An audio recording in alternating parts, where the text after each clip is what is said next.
The DJI Pocket 4 has officially been released, and I've gotten a bunch of questions asking if I'm going to buy it or upgrade my Pocket 3. If you watch the channel, you know that I use this thing a ton. It's just an amazing BTS camera for vlogging, for YouTube. It's got a great little 1-inch sensor. It's stabilized, you plug it in, it connects right to your mic here, and you know, it really couldn't be easier. So having seen all the videos, and of course this is pre-release, these are all for the most part sponsored videos of DJI, I want to give you my thoughts on it and tell you if I've pre-ordered it or not. And the answer to that is no. Actually, I have not. And I wanted to kind of tell you why I didn't drop the $900+ after tax for the creator combo, which I would have gone with here in Canada. Well, it's just not a revolutionary upgrade. It's not nearly as big of an upgrade for me as the Pocket 2 was to the 3. And although sure, some low light capabilities have kind of increased, you got some better dynamic range, in good light, it's pretty much the same. So image quality, you're not really getting a ton out of. And for me, I'm filming generally, and I think most people, in good light. So when it comes to good light, and light's everything in video and photography and all that stuff, so good light's really important. So it's a 1-inch sensor, but the new one is a stacked 1-inch sensor, hence the better dynamic range. But it's not like miles ahead. It doesn't look like astronomically better. I really like the light attachment thing on there, so you could technically vlog in lower light situations.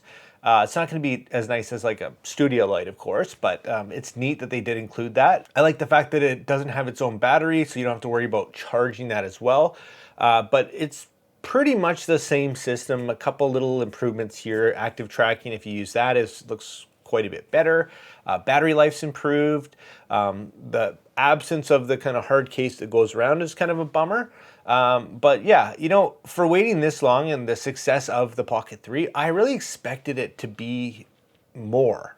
And I'm a little bit disappointed. I'll be honest, I did initially pre-order it right away, and then not too long later, I really started going, okay, well, is it worth it? Do I need this? And I ended up canceling it. I think I'll hold off a little bit. But the reason I didn't kind of go for it, and it does have some marginal improvements, and it would have been great for the channel to do a comparison with the 3 and the 4 and stuff. I like to do that kind of thing. The reason I didn't is because there has been rumors circulating, and probably confirmed if you watch Potato Jet's video and read between the lines. There's rumors out there. I'm under an NDA, so I can't really say anything, but there's stuff on the internet talking about other variations of this kind of camera. It sounds like there's kind of a pro version coming, which is weird because people have been talking about this for a while, and I'm like, how was there any indication that there's a pro version if there wasn't one with the 3? So yeah, there's some leaks of a dual camera kind of setup thing, and maybe some zoom, and I don't know. I'm kind of hoping it's a step more, maybe a bigger sensor, some more bells and whistles, because the second lens for me isn't gonna do it. Like, I don't care about zooming in with a little vlogging gimbal camera. Like, this isn't the do-it-all camera. This is not a mirrorless camera. This is like a run-and-gun YouTube vacation camera.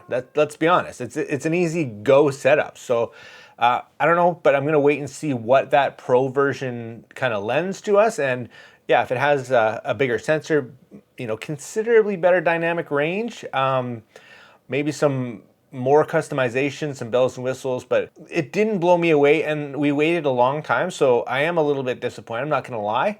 It's a cool camera, but for me to go ahead, am I gonna drop $900 when I've got the Pocket 3 here and in good light it's basically indistinguishable?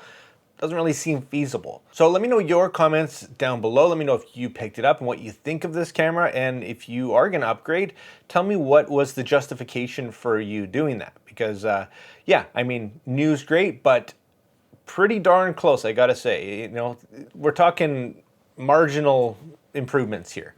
So yeah, let's leave it at that, guys. Just a quick video, just throwing my 2 cents out there. Let me know again down in the comments, and like always, make mistakes, be yourself, get out there and take some more pictures. See you in the next one.